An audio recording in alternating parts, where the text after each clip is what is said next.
This alley feels full of summer light because so much of it is barely painted.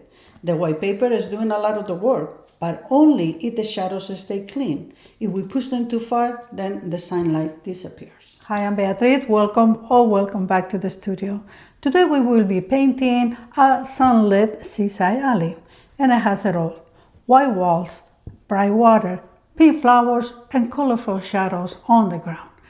I want to teach you how you can make a painting feel bright and sunny without having to add a lot of details on the white walls. The shadows are the whole key. They are not here to make the scene dark. They are here to make the light feel real. We're going to start by painting the sky and the sea, because as soon as those colors are in, the white buildings are going to feel closer to us and brighter. So let's start painting the sky. Since this part is going to be the most colorful area, I am applying some masking fluid so that I can start with white paper. But I am also trying to draw with the tip of my applicator how the flowers will be. The paint along pack for this painting will be, of course, inside Open Studio, inside my Patreon, where you can have the tracing templates, the final reference picture, as well as the colors, etc. And I'm gonna leave the QR code here for you to get to it. And of course, this step is optional. If you don't like to use masking, then just when you apply your sky, make sure that you put less color into this area and reserve most of the blue for that. I'm gonna let this dry. First, I'm gonna wet the sky all the way to the horizon line. I'm gonna come with a cool blue. This one is cerulean. I'm gonna make sure that I go good around this building because it's gonna frame it. Then I come only with water at the bottom. So what I'm making is a gradient. Not a full in the top, I like it to be a little bit darker. But then over here, I pick some of the blue in my brush and I bring it down.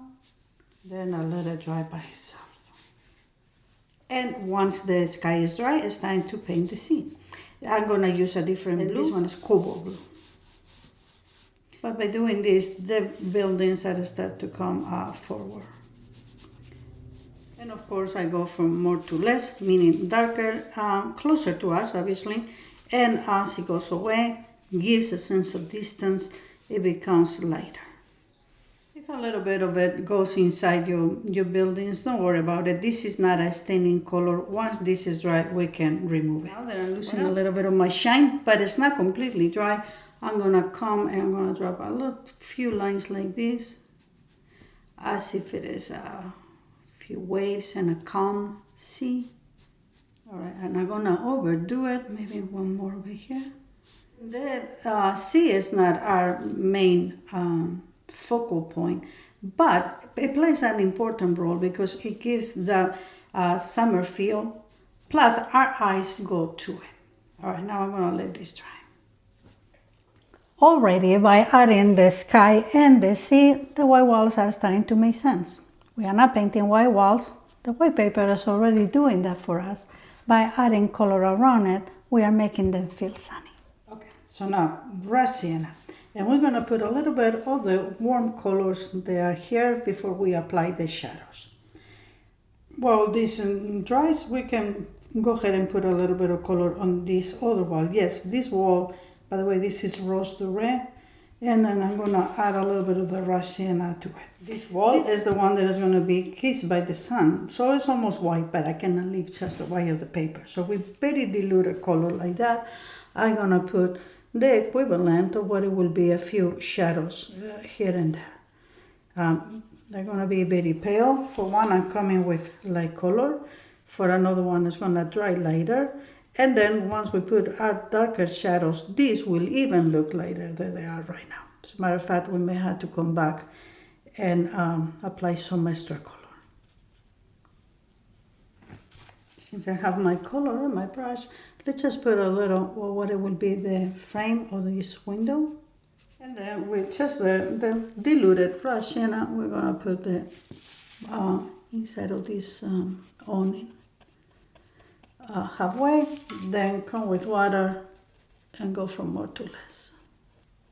For my shadows, I'm gonna use these different colors. Moonglow by Daniel Smith, Alvaro Fresco Gray, that's a new one, I wanna try it, also by Daniel Smith, and Belladonna by Michael Harding. I'm gonna start putting an underpainting with the Moonglow because it's the warmer of them all. And that's gonna go here. As I said, this is the underpainting. We will go with darker shadows later. I'm just trying to establish which areas of the painting are going to be sun kissed and which ones are going to be in the shadow. But this is not the final shadows.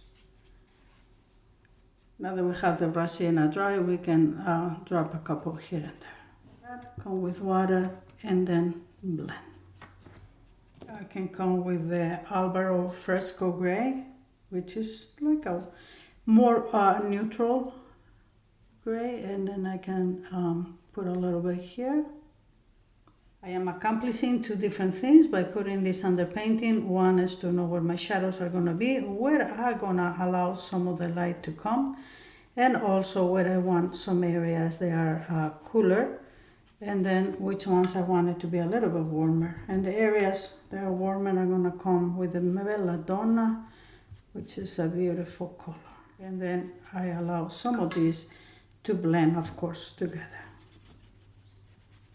This is dry, so it's time to move to the wall. But let me show you one more thing. We're gonna have obviously to come and darken the shadow since this is the underpainting. One way is like you paint around and you leave some areas unpainted. If you wanna be more freely when you drop your colors, or you want your colors to blend in the paper, which is what I wanna do, you could also go with masking fluid and save those duplicate areas of light. So we just apply it, let it dry, and then later we can just rub the paint freely and allow it to blend in the paper. Alright, so this wall is going to be mainly white, meaning the sun is hitting directly onto it, but that means that the shadows are going to be a little bit sharp and darker because of that. This is our burnt umber, and I added a little bit of the Alvaro Gray. I put in the impression of a window. I went with the Moonglow, and now I'm coming with the burnt umber. In the middle of the day, on a sunny day, the sun usually washes a lot of the details, so we don't need to be coming with a whole lot of them. Just the darkest part are the ones who are showing. I'm gonna come with the same one, and we're gonna start putting the awning. So I come with the color, then get water, and right away we make it a little bit lighter. Just to break this area, go with water. Now we're gonna put the impressions of these two windows, cobalt blue for this part, the inside part. Okay, and now we're gonna come back with the Moonglow color and a little bit stronger, and we're gonna put the impressions of these windows, put it on top of the blue. Just a few little dark accents to make this bright wall feel brighter. Now I'm just gonna grab what I have left over here in my palette, and I'm gonna put a couple marks here and there in the awning before we come back with the big shadows. So this is where we have to be careful, otherwise everything can look flat. The shadows are not here to make everything look dark. The shadows are here to make the sunlight visible. And now it has come the time to put some of our shadows. I'm coming with the Belladonna and the Moonglow, mixing some of this together. Actually, this may be too warm, so let me bring a little bit of indigo to the mix. Perfect. This way I have it a little bit more on the cool side. Let's start dropping. Some areas I want it darker, and the ones that I want a little bit lighter, I just rinse my brush and come with a little more water. I'm bringing it freely all the way to the bottom because I apply some masking, so I don't have to worry about that. I'm gonna come through this upper side of the window, and let's bring some of that over here. So this is the perfect time to apply my shadows in the ground. And because I apply some masking, I can go ahead and wet. And what do I wet? Because I want my colors to blend in the paper. I want to keep these shadows colorful, so I come with the belladonna color and some of the areas. If I was to put these shadows all gray, then the painting will start feel heavy. But in bright summer days, you still can have bright colorful shadows. So drop the colors. In the areas that I want a little bit darker, I come with more indigo. Blend, mix with the belladonna. Bring more of the purples. As we get closer to this wall, the shadows will be darker, so I continue with the same colors but thicker mixes, and then we're going to start dropping it. Darker right to the edge. Get some of the belladonna by itself. A little bit of brightness here. We had to work kind of fast. It's time for these colors to blend in the paper.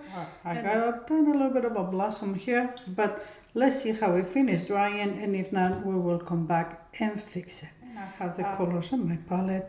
We're gonna go ahead and put a little bit of that shadow color in this part, rinse, and then just go with water. So with whatever I have left over here in my palette from applying these shadows, bring a little bit more on the indigo, and then there's a big shadow here. And we're going to bring it from there into this step as well. As it gets over here, I can warm it up more with more of the belladonna color. Alright, so I don't know if you can see, I definitely have a big blossom here. In other circumstances, I will leave it, but in this one I feel like it's a little distracting, so we're gonna fix it. It's already been dry. So what is the best way to fix it? Just by wetting everything around. So again, I have color, so I just drop in my water. I am not rubbing. In the area where I had the blossom, then I go now with a brush that is a little bit stiffer, not so soft. And then I just move lightly the colors that were staying out there. And now we'll let this dry. Look how by putting all these shadows, how much the light is coming through. So let's just get some of the colors that I have here, a little bit lighter, and let's just apply a few shadows in this wall. And I don't know if you guys can hear it, but I got birdies that made a nest next to my window. So now they keep asking for food, I guess. There's nothing I can do to stop the sound. Hope it's not too bothersome. Okay, so going, I remember that I put a little bit of masking, so it's time to take it out. Looks better now. So let's just put another shadow, say here. And yeah, let's just start marking the rest of this floor. This is the dark, but this cannot be just white. So the idea is to put some shadows, but light shadows this time. And let's just bring some to separate the wall from the floor.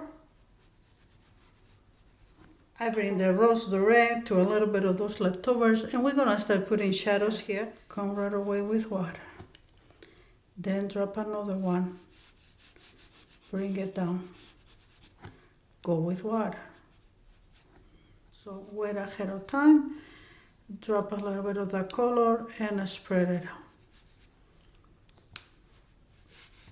As I go further away, I'm gonna wet this area lightly. Be careful that you don't disturb too much of that. To these colors, add a little bit of raw sienna and then bleed them out. Then we're just gonna warm up a few areas with that color, and if it goes there, maybe we can put a little bit here. And now the light is working, so the flowers don't have to carry the whole painting. They are the final pop, but not the whole story. I'll be using sap green and green gold. And I'm gonna go ahead and start dropping these colors. So some areas where it's lighter, I go with the green gold. I still have the masking fluid, by the way. Then come with the sap green. Drop. Allow for a few other sky holes to come through. Alternate these two colors. And then tap with water. The idea is, of course, as it gets closer to the wall, it'll be a little bit less of the light coming through, so we can make these ones a little bit darker. So this is the technique. I already showed it to you, so I don't want to bore you. I'm gonna time lapse the rest.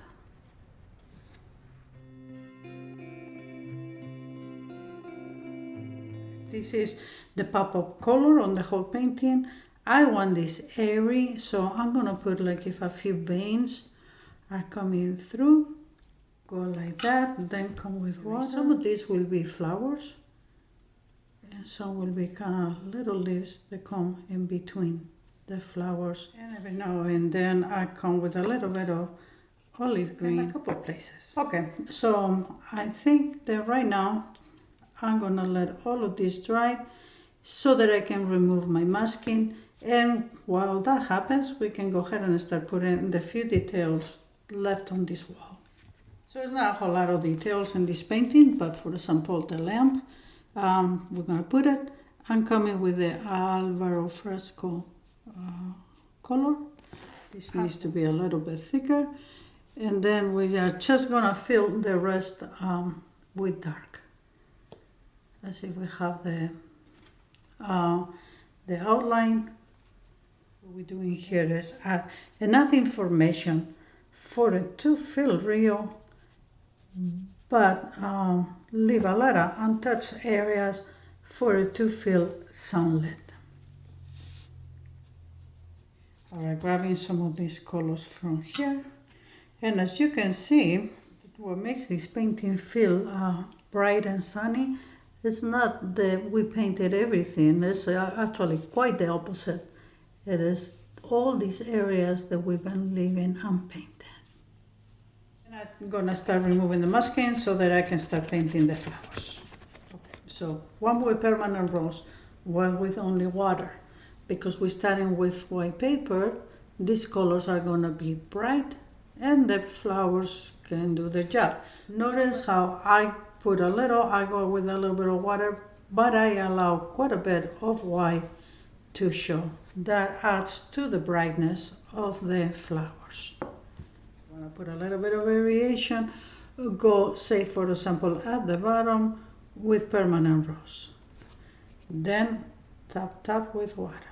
Then switch to rose doré. Put it on top. And then it's sort of like going from more to less. Just add a subtle variation. Coming with a little bit of the belladonna, because that way I can tie up some of this with this, which the pink reflections here is already making it connected. This one seems to be more in shadow, so I'm gonna allow for less of the white to show. I'm gonna come with the rose doré for these ones here. Now we do the permanent rose. Brings a little pop of color more. Tap. As you can see, I am not putting a whole lot of detail. This is not about detail. This is about impressions. Let's just put a couple small ones here and there too. And I could leave this painting like this as finished. I love it. I accomplished what I wanted to do, which is give that sense of a summery day, where I want to give it a little bit more warm. So I'm gonna use permanent rose, very diluted, and I'm gonna put a glaze. A glaze is just means a hint of this color that I'm gonna put on this wall. Okay, now one last finishing touch is if I come with a hard color right here, as if it is a hard edge, make it look as if it is more light the one next to it. Because this is how we make a painting that is mostly white, feel full of light instead of just empty. What I like about this type of paintings is that the bright areas don't have to be painted much at all. The summer feel comes for the contrast between the light and the shadows. The Paint Alone pack is inside Open Studio on Patreon. I will link that below. I hope you learned something out of this video. I thank you for being here, and I will see you on the next